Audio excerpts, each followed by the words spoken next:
And so when you talk about like accessing the records, are they in like do you go like spiritually into it? I always say to people going, "Oh, you're very woo-woo. Do you have your crystals? Do you do that?" And I'm like, I'm realistic, and I'm, a mum running a business.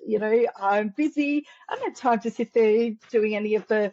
Sure, it'd be nice, but that's not my thing. So can access them every day, and any time of the day. I have a little prayer that I like to say, which is pretty much asking, God to put a shield, a cloak around me to protect me and to fill my space with white light only, so that anything that is deemed a negative energy doesn't come into my space.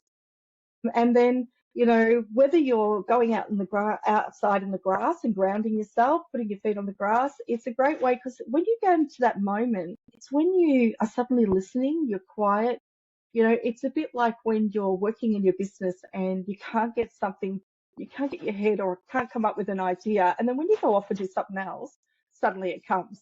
So when you go into a state where you're away from your norm, a bit like when you go on holiday, suddenly all that creative flows come in, or you suddenly start thinking about things. Those moments, excuse me, when you're washing dishes and your brain wanders off, and you start thinking about random things, that's your team of lights, giving you messages, giving you ideas, helping you brainstorm things, or if you're in the shower and suddenly you're thinking of all these things, that's part of the access in the Akashic Records. Your team work with you.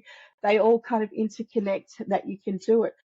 But other practices, standard practices, is daily meditation, or, I have a little prayer that I say that allows me to step into the space that I want to be in to be able to access the records. And then I just sit, listen,